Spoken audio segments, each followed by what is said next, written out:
All right, scene 3. So we're going to talk about this for a second. This next scene is Lady Capulet going up to tell Juliet the great news that someone wants to marry her. And at first, she's going to come in there and she's going to try to tell the nurse to leave. But Lady Capulet isn't the greatest mother. And so then she's like, I don't want to be in here with this kid by myself. So she gets the nurse to come back. Now, the nurse is like a nanny. She's been with Juliet since she was born. And she is a wet nurse. She was a wet nurse. No, she's not anymore, but she was. A lot of you don't know what a wet nurse is, but apparently back in those days when you were rich, then you were too and wealthy and important, then you didn't breastfeed your own children.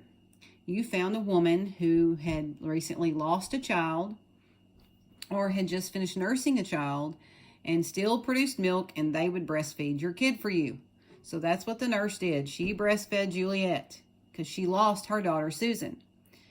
And so anyway, the nurse obviously knows Juliet much better than her mother does. And they're talking about how old she is. The nurse is crazy. I'm going to tell you right now, she talks a million words in a second. And it's hard to follow her, but she's funny and goofy, and it's funny to listen to her.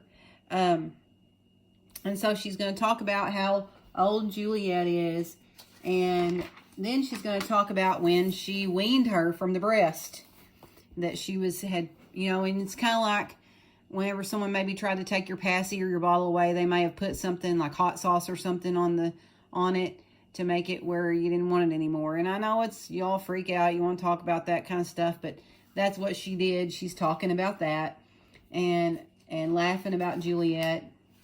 And there are some things that are a little off that I'm not going to get into. The nurse is a little bit, I don't know how to describe it, but she has some humor that's not exactly, the Shakespeare uses her humor, and it's a little bit weird. And anyway, she's talking about how Juliet fell. She remembers this time Juliet fell, and this is basically a story that she's reminiscing when Juliet was little, and that shows how old she is and how that helps remember her age and all that kind of stuff. And Juliet, of course, Lady Capulet's getting impatient, and Juliet's like, oh, quit, you're embarrassing me. And anyway, she quits, and she says, oh, if only I could see you married someday. And the mother's like, that's what I came to talk to you about. And she's like, what do you think about getting married? She's like, well, I really haven't ever thought about it. And she said, well, the County Paris has asked your dad to marry, if he can marry you. And she's like, really? Well, I really, like I said, she didn't act too thrilled. But the nurse is like, oh my gosh, such a man. He's a man of wax. In other words, he is the perfect man. He's hot. He's good looking. And of course, Juliet's just there, and Capulet's like, well, what do you think? Could you love him? You're going to see him tonight at the feast. And she's going to go on and talk about, how a man is made better by having a good woman, and a woman is better by having a good man. And she's basically trying to talk about how great he is and talk her into it. And then the nurse is like, oh yeah, and women grow by men. In other words, she's actually basically meaning get pregnant and have kids, because that's what you did back then. You were young, you got married, you got pregnant, you had kids, you had some more, you hired someone to breastfeed them for you, and you just sat around all day and had your hair done and sat in your nice clothes. So anyway, Juliet's like, I'll meet him. I'll look to like if looking like him move. In other words, and she's very obedient. It's not like you all smart mouthing your parents or smart mouthing your teachers or smart mouthing each other. Her mom's like, I want you to do this, and she's like, okay, I'll meet him, and if that's what you want me to do, I'll do it. And so she agrees that she will, and they're like, oh, good, and then we come. Remember I told you about Will Kemp and how he was kind of the jokester. This serving man is kind of the jokester, because this was kind of a moment, and he goes, Madam, the guests have come, supper served up, you called, my young lady asked for, the nurse cursed in the pantry, and everything in extremity. I must hence to wait, I beseech you, follow straight. In other words, all this stuff's going on, this party, it's going crazy, it's time to come on. And they're like, all right, we're coming. And they're like, oh my gosh, we're going to go check him out. Okay? So listen up and let's hear what happens. Now beware, the nurse's long to-do is crazy.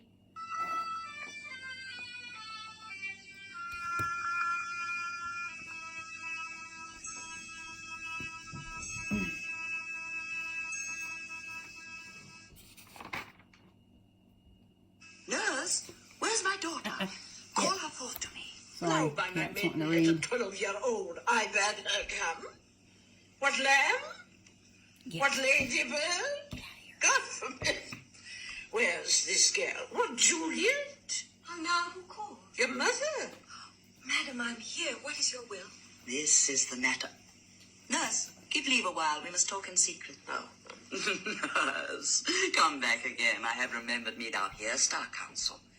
Now, nurse, my daughter's of a pretty age. Faith, I can tell her age unto an hour. She's not 14. I lay 14 of my teeth, and yet to my teen maid spoken I have but 4. She is not 14. How long is it now to Lammastide? A fortnight and odd days. Even or odd, of all days in the year, come Lammas Eve at night, shall she be 14. Susan and she, God rest all Christian souls, were of an age. Well, Susan is with God. She was too good for me. But as I said, on Lammas Eve at night shall she be 14. That shall she marry, I remembered it well. Now, 'tis since the earthquake now 11 years, and she was weaned, I never shall forget it, of all days of the year upon that day. For I had then laid wormwood to my dog, sitting in the sun under the dove-house wall. My lord and you were then at Mantua. Oh, I'm sorry. Hey, I do I got bear some a pages. brain.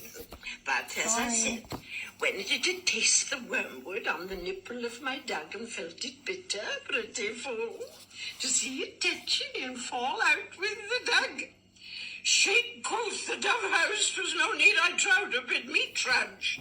And since that time it is 11 years. For then she could stand high lone. Nay, by the rood she could have run and waddled all about. For even the day before she broke her brow.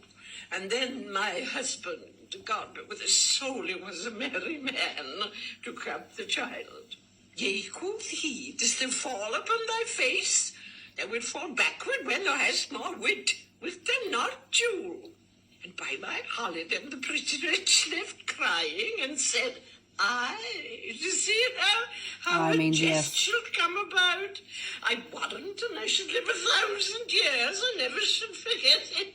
Wilt thou not, Jewel, quoth he, a pretty fool, it stinted, and said I. Enough of this, I pray thee. Hold thy peace. Yes, madam, and I cannot choose but laugh to think it should leave crying and say I. And yet I warrant it had upon its brow a bump as big as a young cockerel stone, a perilous knock, and it cried bitterly. Yea, quoth my husband, fall'st upon thy face. Thou wilt fall backward when thou comest She to repeats age. herself. Wilt thou not, Jewel? She crazy. It stinted and said, I. Stint thou too a prettiness. Oh, peace I have done. God mark thee to his grace. Thou was the prettiest babe that e'er I nursed, and I might live to see thee married once. I have my wish. Marry. That marry is the very theme I came to talk of. Tell me, daughter Juliet, how stands your disposition to be married? It is an honor that I dream not of. An honor. Were not I thine only nurse, I would say thou hadst sucked wisdom from thy teat. Well, think of marriage now. Younger than you, here in Verona, ladies of esteem are made already mothers. By my count, I was your mother much upon these years that you are now a maid. Thus then, in brief, the valiant Paris seeks you for his love. Oh, man, young lady. Lady, such a man as all the world. Why, he's a man of wax. Verona's summer hath not such a flower. He's a flower, i' faith, a very flower. What say you? Can you love the gentleman? This night you shall behold him at our feast. Read all the volume of young Paris' face and find delight writ there with beauty's pen. Examine every married lineament, and see how one another lends content. And what obscured in this fair volume lies, find written in the margent of his eyes. This precious book of love, this unbound lover, to beautify him only lacks a cover. The fish lives in the sea, and 'tis much pride for fair without, the fair within to hide. That book in many's eyes doth share the glory that in gold clasps locks in the golden story. So shall you share all that he doth possess, by having him, making yourself no less. No less, eh? Bigger women grow by men. Speak briefly. Can you like of Paris, love? I look to like, if looking liking move. But no more deep will I dart mine eye than your consent gives strength to make it fly. Madam, the guests are come, supper served up, you called, my young lady asked for, the nurse cursed in the pantry, and everything in extremity. I must hence to wait. I beseech you, follow straight. We follow thee. Juliet, the county stays. Go, girl, seek happy nights to happy days. All right, so that's it. See, she's not super thrilled about it, but she's going to go do it because she wants her to. And so we'll see what happens. Okay? All right, thanks. That's the end of that one. So you guys be working on these questions. And I'm going to try, I know some of you are concerned about not having this to look at. So, I mean, you can Google and find this play online, or I can try to find something to post to that you can look at. I'm going to look and see if I can find something good. And I'll let you know, or I'll post it. All right? All right. Thanks, guys. Have a great day. Love you.